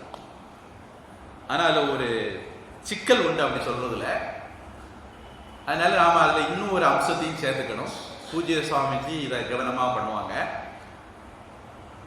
அதாவது நமக்கு ஒரு ஃப்ரீ வில் தந்திருக்கு, செயல் சுதந்திரம் நமக்கு தந்திருக்கு. அதை பயன்படுத்தி நாம காரியங்கள் செய்ய முடியும். மனுஷ உலகத்துல சட்டதிட்டங்கள் இருக்கு, பாப புண்ணியங்கள் இருக்கு. இதுக்கு பின்னணியே என்னன்னா, மனுஷன்கிட்ட செயல் சுதந்திரம் இருக்கு. அந்த செயல் சுதந்திரத்தை அவன் பயன்படுத்த முடியும். அப்படிங்கிறதுனால தான் அவன் செய்கிற செயல்ல குற்றமும் இருக்கு, புண்ணியமும் இருக்கு. பாவமும் இருக்கு, புண்ணியமும் இருக்கு. அப்படி இல்லைன்னா மிருகங்களுக்கு கிடையாது. ஒரு நாய் நம்மளை கடிச்சிட்டுன்னா அதை நீங்க கோர்ட்டுக்கு கூட்டிட்டு போக முடியாது, அது என்ன கடிச்சு போட்டு அப்படின்னு. ஏன்னா நாய்க்கு ஃப்ரீவில் கிடையாது. அது ஒரு கடவுள் ஒரு ப்ரோக்ராம் பண்ணி வச்சுக்க, அந்த ப்ரோக்ராம் படி அது செயல்படுது. அது சொந்தமா யோசிக்கிறது இல்லை. அதுக்கு மனசுன்னு ஒண்ணு இல்லை. மனசுன்னா அந்த கரணம்னு ஒண்ணு அதுக்கு இல்லை. அதனால அது செய்யக்கூடிய செயல்களுக்கு அது பொறுப்பாகாது. ஆனா மனுஷன் செய்யக்கூடிய செயல்களுக்கு மனுஷன் பொறுப்பு ஆவான். அவன் செய்யக்கூடிய நல்லதுக்கும் கெட்டதுக்கும் அவன் பொறுப்பு. தீதும் நன்றும் பிறர் தர வாரா. அதனால மனுஷன் செய்யக்கூடிய செயலுக்கு இந்த மாதிரி பாப புண்ணியம் இருக்குதுன்னு பழைய காலத்து சட்டம் சொல்லுது, இந்த காலத்து சட்டம் மனுஸ்மிருதியும் அதைத்தான் சொல்லுது, அதே தான் இன்னைக்குள்ள சட்டமும் சொல்லுது. அப்போ நாம செய்யக்கூடிய செயல்களை நாம நம்முடைய மனசாட்சிப்படி சரிதானா பார்த்துக்கணும், பெரியவங்க சொல்றபடி சரிதானா பார்த்துக்கணும், ஸ்மிருதிகள் சாஸ்திரங்கள் சொல்றபடி சரிதானா பார்த்துக்கணும். இப்படி நாம எப்பவுமே கிராஸ் வெரிஃபை பண்ணிக்கணும். இல்ல நமக்கு வேண்டப்பட்டவங்கள்ட்ட நாம அபிப்பிராயமாவது கேட்டுக்கலாம். அப்படி நாம முடிஞ்ச வரையிலும் நாம பிழைகள் பண்ணாம பார்த்துக்கணும். காம ஏஷக குரோத ஏஷக ரஜோகுண சமுத்பவகன் மூணாவது பகவான் சொன்னார். ஏன் ஒருத்தன் இஷ்டம் இல்லாதவனா இருந்தால் கூட கழுத்தால குத்தப்பட்டது மாதிரி பாவத்தை செய்கிறான் அப்படின்னு. அனிச்சன்னவி வார்ஷ்ணேய பலாதிவ நியோஜிதக அப்படின்ட்டு மூணாவது அத்தியாயத்துல பகவான் சொல்றார். அர்ஜுனன் சொல்றான், அதுக்கு பகவான் பதில் சொல்றார், காம ஏஷக குரோத ஏஷக. இந்த காம குரோதம் மாதிரி விஷயங்கள் இதுவும் மாயையினுடைய இன்னொரு சைடு தான். அதுக்கு நம்ம எல்லாம் மாட்டிக்கிட்டு நாம செய்யக்கூடிய காரியங்கள் தான் நமக்கு பாவ புண்ணியத்தை கொண்டு வர்றது. அது வந்து இந்த ஜென்மத்தில் இல்லைன்னா அடுத்த ஜென்மத்தில் கண்டிப்பாக பலன் கொடுக்கும். நான் சொல்ல வந்த விஷயம் என்னன்னா, போன ஜென்மத்தில் உள்ளது இந்த ஜென்மத்தில் வருதுன்னா அது மட்டும்தானா அப்படின்னா கிடையாது. நமக்கு ஒரு ஃப்ரீவில் இருக்கு. அதனால நாம இந்த ஜென்மத்திலையும் பாப புண்ணியங்களை சம்பாதிக்க முடியும். அந்த இடத்துல நம்ம எல்லாருமே கோட்டை விடுறோம். நாம் என்ன நினைக்கிறோம், ரொம்ப சிம்பிளா, இப்ப நான் சந்தோஷமா இருக்கேனா போன ஜென்மத்து புண்ணியம், இப்ப நான் கஷ்டப்படுவேனா போன ஜென்மத்து பாவம். அப்ப இந்த ஜென்மத்தில் செய்ததெல்லாம் என்ன ஆகுது? கர்ம வினை பலன் கொடுக்கிறது வந்து சில கர்மம் அடுத்த செகண்ட் பலன் கொடுக்கும். தீல வந்து விரல வைக்கிறீங்க, அது இவன் 100 ஜென்மம் கழிச்சு சுடலாம் அப்படின்னு சொல்லாது. சில கர்மங்கள் உடனே பலன் கொடுக்கும், சில கர்மங்கள் ஒரு நாள் கழிச்சு, சில கர்மங்கள் 1 மாசம் கழிச்சு, 1 வருஷம் கழிச்சு, அடுத்த ஜென்மத்துல பல ஜென்மங்கள் தாண்டி. இது வந்து நமக்கு தெரியாது. கஹனா கர்மனோ கதிகி, ஏற்கனவே இந்த வார்த்தை வந்திருக்குன்னு நினைக்கிறேன். கீதையிலே பகவானே சொல்றார், கர்மத்தினுடைய போக்கு உணர்வதற்கு அரியது அப்படின்ட்டு. அதனால எந்த கர்மம் எப்படி பலன் கொடுக்கும் நமக்கு தெரியாது. நமக்கு ஒரு ஃப்ரீவில் இருக்கிறதுனால இந்த ஜென்மத்துல நாம பாவ புண்ணியங்களை சம்பாதிக்க முடியும். அந்த பாவ புண்ணியங்கள் அடுத்த ஜென்மங்களுக்கு வர முடியும். அதனால இப்ப ஒருத்தன் கொண்டுட்டான்னு வச்சுக்கிட்டு, இப்படிதான் கேள்வி பூஜை சாமிகிட்ட வந்து, அப்ப அது அவனுக்கு கர்மம் தானே. இவனால கொல்லப்படணும், அவனுடைய தலையெழுத்து இருந்தது, அவனை குத்தி கொண்டுட்டான், அவனுக்கு ஏன் தண்டனை கொடுக்கணும் இப்படின்னு ஒரு லாஜிக்கை கொண்டு வந்தாங்க. அதுக்குதான் பூஜை சாமியுடைய பதில், ஒருவன் வந்து கொலை பண்றது அப்படிங்கிறது அவனுடைய ஃப்ரீவில்ல பயன்படுத்தி, அவனுடைய கடவுள் கொடுத்த சுதந்திரத்தை பயன்படுத்தி அவன் செய்கிறான். அதனால அது பாப புண்ணியத்துக்கு உட்பட்டது. அதனால அவனுக்கு பாபம் உண்டு. அதனால இப்ப நமக்கு கஷ்டம் வருதுன்னா நாம முன் ஜென்மத்துல செய்த பாவங்கள்னாலதான் கஷ்டம் வரணும் கிடையாது. நம்மள மாதிரி ஒரு நல்லவனுக்கு கீதா கிளாஸுக்கெல்லாம் வரணும், நம்ம சுக்ருதி நகை பகவான் உச்சிக்கலம் சொல்லுவார், இன்னொன்று சொல்லுவார், நம்ம சுக்ருதி நகை புண்ணியம் செய்தவங்க. நம்மள மாதிரி ஆட்களுக்கு சில பேர் கஷ்டம் தராங்கன்னா அவங்க தலையில ஒரு பக்தனுக்கு கஷ்டம் கொடுத்து இவன் ஒரு பாவத்தை சம்பாதிக்கணும். அது வந்து பிரம்மஹத்தி தோஷம்னு ஒரு வார்த்தை பயன்படுத்துவாங்க. ஒரு பகவான பிரம்மன்னா பிராமணன் எடுத்துக்கலாம். பிராமணங்கிற வார்த்தைக்கு புணு போட்டவங்க அர்த்தம் எடுக்கணும்னு கட்டாயம் கிடையாது. யார் வேதத்தை படிச்சவங்களோ அவங்களும் பிரம்மங்கிற வார்த்தைக்கு பொருந்தும், கடவுளை அறிஞ்சவங்களுக்கும் பிரம்மங்கிற வார்த்தை பொருந்தும், பக்தர்களுக்கும் அது பொருந்தும். அப்போ யாரு நல்லவங்களுக்கு சாதுக்களுக்கு கெடுதல் பண்றாங்களோ அவங்க செய்யக்கூடிய அந்த கெடுதலுக்கு பிரம்மஹத்தின்னு பேர். இப்படி ஒரு கதை கூட இருக்கு. ராமர் வந்து ராவணனை கொன்னாரு, அந்த பிரம்மஹத்தி தோஷம் நீங்கிறதுக்காக வேண்டிதான் ராமேஸ்வரத்துல சிவலிங்கத்தை ஸ்தாபிச்சு பூஜை பண்ணாரு அப்படின்னு கதை இருக்கு. அப்போ ராமர் அயோக்கிய ராவணனை கொண்டதுக்கே கூட ராமருக்கு ஒரு தோஷம் வரும்னா, நல்லவங்களால நமக்கு ஒருத்தங்க கஷ்டம் கொடுக்குறாங்க, கெடுதல் பண்றாங்கன்னா, பொதுவா நமக்கு கஷ்டம் தர்றவங்க நிறைய இருப்பாங்க. நாம வந்து இந்த பக்கம் வாரோம், ஆன்மீக பக்கம் வாரோம்னாலே நாம கொஞ்சம் சாதுக்கள், நாம கொஞ்சம் இழிச்சவாயங்க அப்படின்லாம் லிஸ்ட்ல வந்துருவோம். சரி, எல்லாம் ஆண்டவன் பார்த்துட்டு பார்த்துட்டு தானே இருக்கான், ஆமா அவனுக்கு கொடுக்க வேண்டியது கொடுக்கட்டும், இந்த மாதிரி மனநிலையில நாம இருப்போம். அதனால அவங்க இதையே ஒரு அட்வான்டேஜ் எடுப்பாங்க, புனிய குட்டுவாங்க. அதனால நாம அமைதியா இருக்கிறோம், கடவுள் மேல பாரத்தை போட்டுட்டு இருக்கிறோங்கிறதே அவங்க அட்வான்டேஜா எடுத்துப்பாங்க. எடுத்துக்கிட்டு நமக்கு இன்னும் கூட தொந்தரவு பண்ணக்கூடும். இப்படி தொந்தரவு கொடுக்கிறவங்க பாவத்தை சம்பாதிக்கிறார்கள். நல்லவங்களுக்கு கெடுதல் பண்ணி பாவத்தை சம்பாதிக்கிற ஒரு தலையெழுத்து அவங்க அது வந்து தலையில எழுதிக்கணும் கிடையாது, அவங்களுடைய ஃப்ரீ வில்னால அவங்க உருவாக்கிக்கிறாங்க, வருங்கால தலையெழுத்தை உருவாக்கிக்கிறாங்க. விவேகானந்த சாமி சொல்வார், இதுக்கு முன்னாடி செய்த கர்மம் தான் உன்னுடைய இந்த செகண்டை முடிவு பண்ணுது. அப்படின்னா நீ இப்ப செய்யக்கூடியதெல்லாம் நீ முடிவு பண்ணு, நீ திட்டமிடு.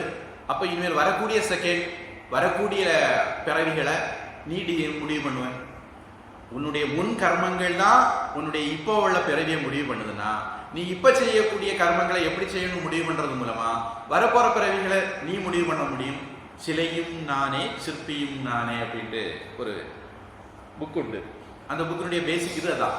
நம்முடைய வாழ்க்கையை நாம தான் முடிவு பண்றோம். இதுக்கு முன்னாடி நாம யாருக்கு பிறந்தோம், எந்த ஊர்ல பிறந்தோம், என்ன பாஷை பேசுறோம், அதெல்லாம் நாம முடிவு பண்ணல. அது பிராரப்தம், நம்ம கையை மீறின விஷயம். ஆனா இனிமேல் வரக்கூடியதெல்லாம் நாம முடிவு பண்ண முடியும் அப்படிங்கிறது அதுக்கு அர்த்தம். அதனால நாம இந்த தலைவிதி அப்படிங்கிற விஷயத்துல இந்த ஒரு சின்ன நுட்பத்தை புரிஞ்சுக்கணும். நாம படக்கூடிய கஷ்டம் முன்ஜென்மத்தினால தான் வரணும்னு கிடையாது. யாரோ ஒருத்தனுக்கு பாவம் சம்பாதிக்கணும், அவனுடைய ஃப்ரீவில்ல பயன்படுத்தி ஒருத்தன் பாவம் சம்பாதிப்பான், அதனாலேயும் நமக்கு கஷ்டம் வரலாம். முன்ஜென்மத்து இது மட்டும்தான் இருக்கணுங்கிற கட்டாயம் கிடையாது. அப்படி ஃப்ரீவில்ல ஒருத்தன் தவறா பயன்படுத்துறதுனால ஒருத்தனுக்கு 60 வயசு வாழ வேண்டிய ஒருத்தன் 40 வயசுல இறந்து போறான் அப்படின்னா அந்த மீதி வருஷம் அவன் பேயா அலைவான் அப்படின்ட்டு பொதுவாக நம்ம எல்லாருக்கும் தெரியும். சில பேர் இறந்தவங்க அலைகிறாங்க, சிலர் பிடிப்பாங்க, அப்புறம் பேய் ஓட்டுறதுல நம்ம சமுதாயத்தில் நடந்துட்டு இருக்கு. அந்த ஆள் சொல்லும், நான் இன்னாராக்கும் பேய் ஆடி யாரு அப்படின்னு கேட்டா நான் இன்னாராக்கும் அப்படின்னு சொல்லுவோம்.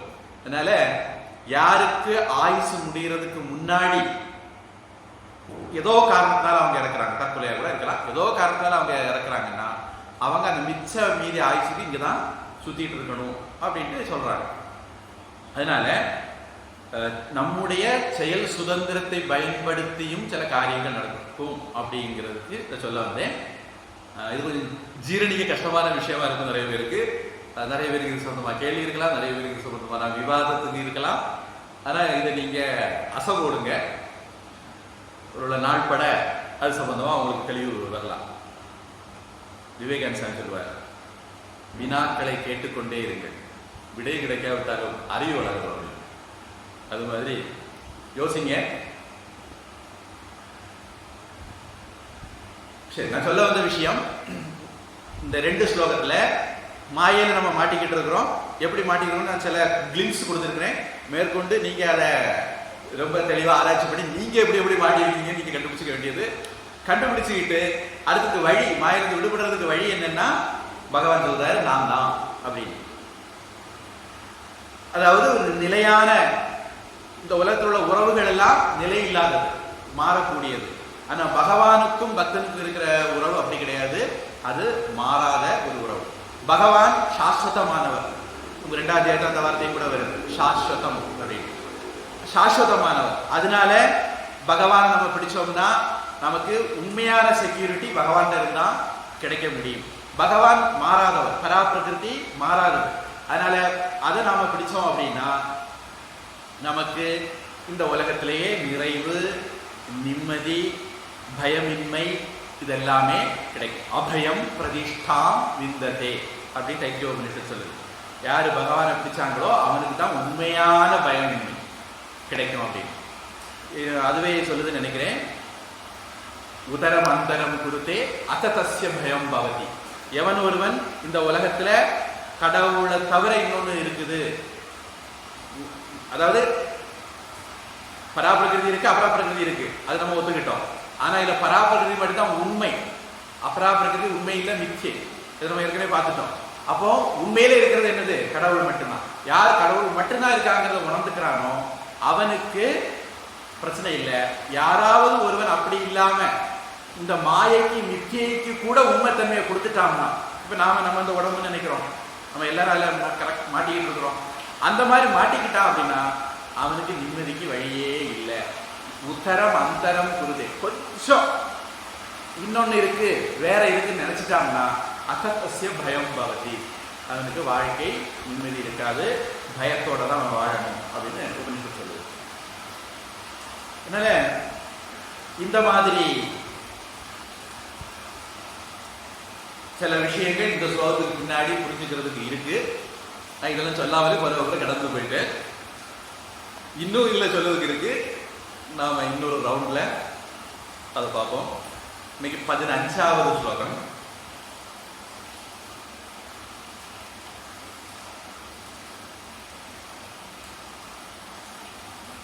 என்ன யாரு வழிபடுறதில்லை.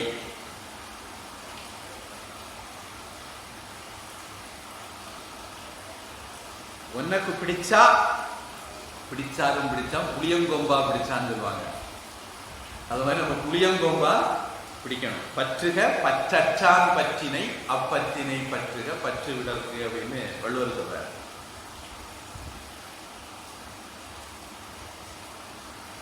இப்போ இதுதான் வழி அப்படின்னு இருந்தா கூட நிறைய பேர் ஒன்னு பிடிக்கிறது இல்லையே, ஒன்னு தொழுறது இல்லையே, ஏன் ஒன்ன சரணடைகிறது இல்லை. அதுல இன்னொரு விஷயம், இந்த சரணடைகிறது அப்படிங்கிற வார்த்தை பொதுவாக நம்ம கிட்ட பக்தி எல்லாம் இருக்கும், ஆனா சரணாகதி இருக்காது. அது ஒரு முக்கியமான ஒரு அம்சம் நாம கோட்டை விடுறது. பகவான் கிட்ட நமக்கு சரணாகதி இருக்காது. பக்தி இருக்கும், கோவில் போவோம், சாமி கும்பிடுவோம், நாம ஜபம் பண்ணுவோம், தியானம் பண்ணுவோம், எல்லாம் பண்ணுவோம், ஆனா சரணாகதி இருக்காது. இப்போ ஏன் ஜனங்கள் உன்னை எல்லாரும் சரணாகதி அடைகிறவங்களும் உண்டு, எல்லாரும் ஆனா வர்றதில்லை ஏன் அப்படின்னு கேட்கறதுக்கு பகவான் பதில் சொல்ற. நர அதமாக, மனிதர்கள்ல கீழானவர்கள், கடைத்தரமானவர்கள், துஷ்கிருதினக, பாவம் செய்யறவங்க, மூடாக, மயங்கி இருக்கிறவங்க, மோகினிட்ட மயங்கி இருக்கிறவங்க, மாயையா அபகிருத ஞானாக, அவருடைய ஞானமானது மாயையினால மயக்கப்பட்டு இருக்குது, திருடப்பட்டு இருக்குது. அவங்க அறிவை மாய என்ன சொல்லுவாங்க,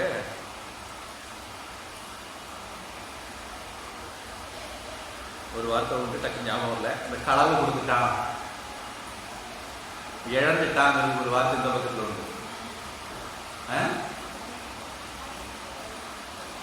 ஞாபகம் சொல்றேன். அத மாதிரி அடகு வச்சுட்டாங்க மாயை. மாயையா அபகிருத ஞானம், தன்னுடைய ஞானத்தை மாயை கிட்ட அடகு வச்சுட்டாங்க. ஆசுரம் பாவம் ஆஸ்திதாக, அசுர குணங்கள் உள்ளவர்கள். இந்த அத்தியாயத்தோட நிறைய விஷயங்கள் நம்ம பின்னாடி கொண்டு லிங்க் பண்ணுது. தெய்வாசுர சம்பத் விபாக யோகம்னு ஒன்று இருக்கு. அதுல நாம ஏன் பகவானை பிடிக்கிறது இல்லை, அல்லது நமக்கு கீதை படிச்சிட்டோம், அறிவு வந்துட்டுது, ஆனால் அதை நடைமுறைப்படுத்த முடியல அப்படிங்கிற கேள்வி வந்தா அதுக்கு பின்னாடி விடையா கூட இதுவும் இருக்கு. தெய்வ அசுர சம்பத் அப்படின்னு நம்மகிட்ட ரெண்டு விதமான இயல்பு இருக்கு. நாம நம்ம கிட்ட இருக்கக்கூடிய தெய்வ சம்பத்துகளை வளர்த்தணும், அசுர சம்பத்துகளை குறைக்கணும். அது தனியா ஒரு அத்தியாயமே பகவான் அதுக்கு ஒதுக்கி இருக்கிறார். அதனால நாம் இப்போ அதுக்குள்ள போகல. ஆசுரம் பாவம் ஆஷ்டிகாக,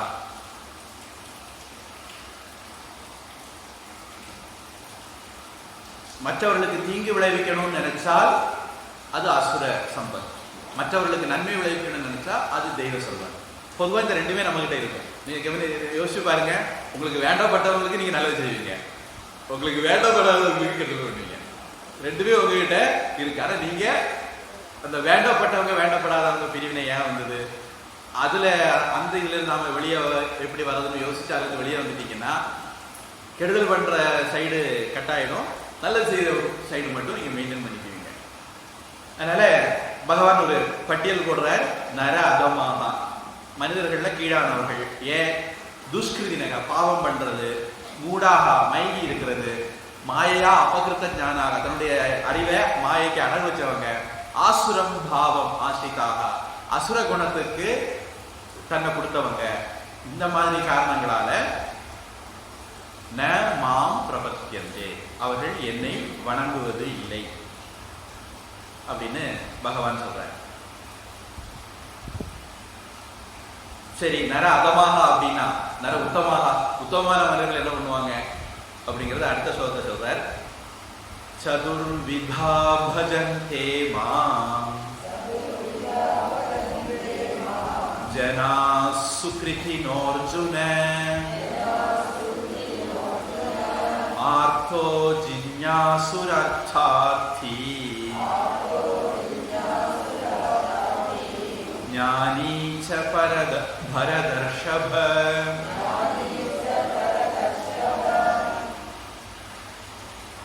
சதுர்விதாக நான்கு விதமான ஜனாக ஜனங்கள் மாம் பஜந்தே என்ன வழிபடுகிறார்கள்.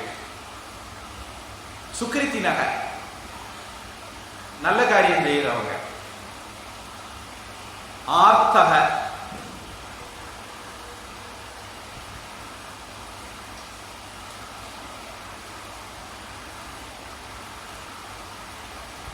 துன்பத்துல துவழ்றவங்க. அந்த ஆர்த்தக அப்படிங்கிறது தா, அர்த்தால தா. அடுத்தது பகவான் ஜிக்ஞாசு அப்படின்னு சொல்றார். இந்த மாதிரி ஸ்லோகங்கள்ல நாம சில வேலைப்பாடுகள் பண்ணுவோம். அதுக்கு காரணம் என்ன அப்படின்னா, அந்த ஸ்லோகத்துக்குன்னு ஒரு கட்டமைப்பு இருக்கும். அந்த கட்டமைப்புக்கு ஏற்றது மாதிரி கவிஞர்கள் ஸ்லோகத்தை எழுதுறவங்க வார்த்தைகளை இடமாற்றி போடுவாங்க. அம்மி மிதப்ப, சுரை ஆழ அப்படின்னு கவிஞர் எழுதியிருப்பார். அம்மி எப்படி மிதக்கும், சுரை எப்படி முங்கும், அப்படி எழுதினாதான் அது ஆசிரியர் பாவுக்குள்ள வரும். அதனால அவர் அந்த வரிசையில் எழுதியிருப்பார். நம்ம விவரம் உள்ளவன் ஓஹோ இது வேலை அவர் எழுதியிருக்காரு, இந்த வார்த்தையை அங்கே போட்டுக்கணும், அந்த வார்த்தையை இங்கே போட்டுக்கணும் அப்படின்னு ரொம்ப நேரம் சாய்க்கணும். அது மாதிரி இந்த பகவானுடைய இந்த வரிசையில நாம் அப்படியே எடுக்க போகல, அந்த வரிசையிலேயே மாத்திரம். பல இடங்கள்ல இந்த மாதிரி நம்ம பண்ணுவோம். அதுக்கெல்லாம் பின்னாடி இதுதான் காரணம், ஒரு அறிவியல் பூர்வமான காரணம் இருக்குங்கிறதுக்காக வேண்டி உதாரணம் சொன்னேன். அர்த்த அர்த்தி இந்த இடத்துல ரெண்டுமே தா, அர்த்த அர்த்தி. தன்னை தான் எதையாவது அடையணும்னு நினைக்கிறேன். முதல்ல உள்ளவன் தனக்கிட்ட இருந்து இருக்கிற பிரச்சனை போகணும்னு நினைக்கிறேன். ஆர்த்தி அப்படிங்கிற ஆர்த்தக அப்படிங்கிறவன். இது ரெண்டாவது உள்ளவன் தனக்கு இல்லாத ஒண்ணு வேணும்னு நினைக்கிறவன். இல்லாத ஒண்ணு பிரச்சனை இல்லை, பணம் இல்லை, புகழ் இல்லை, பேர் இல்லை, பதவி இல்லை, இது வேணும்னு நினைக்கிறவன். அர்த்த அர்த்தி, அர்த்திங்கிறவன் விரும்புகிறவன் அப்படின்னா. அடுத்தது ஜிக்ஞாசு. நான் ஏற்கனவே லேசா உங்களுக்கு சொல்லியிருக்கிறேன். ஜிக்ஞாசா, முமுக்ஷா, பிபாசா அப்படின்னு எல்லாம் சொல்லியிருக்கிறேன். இந்த சா வந்ததுன்னா ஒரு தீவிரமான தாகம், இச்சை இருக்கிறது அந்த சா அப்படிங்கிற வார்த்தை வரும். ஜிக்ஞாசா அப்படின்னா அறிகிறது, ஜிக்ஞாசா அப்படின்னா அறிகிறதுக்கு தீவிரமான அறிவு. மழை இருந்தா கூட வந்துடுவாங்க, பஸ் இல்லைன்னா கூட வந்துடுவாங்க. ஏன்னா அறியணுங்கிறது அவ்வளவு தாகம். அது ஜிக்ஞாசா அப்படின்னு. இந்த இடத்துல பகவான் தான் யாரு அப்படின்னு தெரிஞ்சுக்கணும் அப்படிங்கிறவன், அந்த தேடுதல் உள்ளவன் ஜிக்ஞாசா, ஜிக்ஞாசு அப்படின்னு பகவான் சொல்றார். அடுத்தது ஞானி, பகவான் தான் யாருன்னு தெரிஞ்சவன். இந்த 4 பேருமே புண்ணியம் செய்தவங்க, சுக்கிருத்தினக, என்னை வழிபடுவார்கள் அப்படின்னு பகவான் சொல்றார். பொதுவாக நமக்குள்ள ஒரு இது இருக்கும், நான் பெரிய பக்தன், அவன் சின்ன பக்தன் அப்படின்னு இருக்கும்.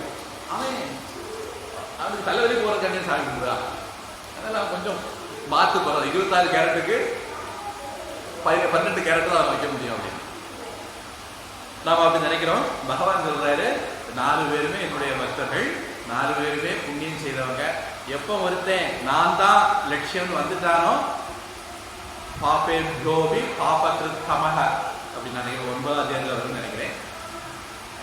எப்போ அவன் நான் தான் கெதி முடிவு பண்ணிட்டாரோ அப்பவே அவன் சரியான ட்ராக்ல வந்துட்டான்னு அர்த்தம். ஆனால் இந்த 4 பேருமே சரியான ட்ராக்ல வந்தவங்கன்னா அவன் புண்ணியம் செய்தவங்க, 4 பேருமே என்னை வழிபடுவாங்க அப்படின்னு பகவான் சொல்றார். இந்த ஸ்லோகத்தினுடைய தொடர்ச்சி அடுத்த 2-3 ஸ்லோகங்கள் போகும்.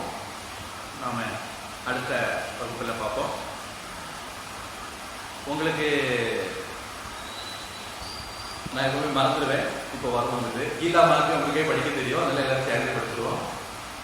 ஓம் அத கீதா மஹாத்மியம் கீதா சாஸ்திரமிதம் புண்ணியம் யः பఠேத் பிரயதः புமான் விஷ்ணோ பதமவாப்னோதி பயசோகாதிவர்ஜிதः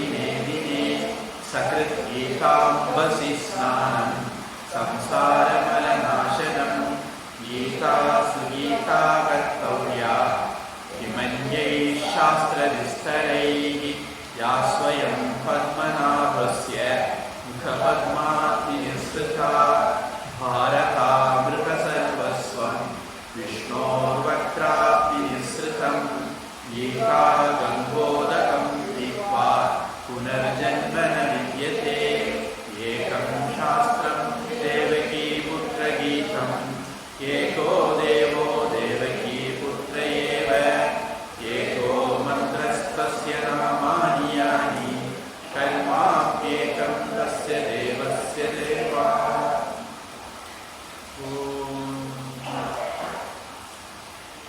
सर्वधर्मान् परित्यज्य मामेकं शरणं व्रज अहं त्वा सर्वपापेभ्यः मोक्षयिष्यामि मा शुचः यत्र योगेश्वरः कृष्णः यत्र पार्थो धनुर्धरः तत्र श्रीविजयो भूतिः वाणीतिर्मतिर्मम हरिः ओं तत्सत् सर्वं ब्रह्मार्पणमस्तु श्रीकृष्णार्पणमस्तु.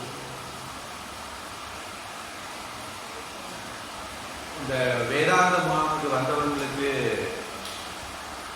அதனுடைய தொடர்ச்சியான வகுப்புகள் வந்து பிப்ரவரி 11 அதுக்கு மேலே அதை ஒட்டி ஆரம்பிக்கும். கூடுதல் விவரங்கள்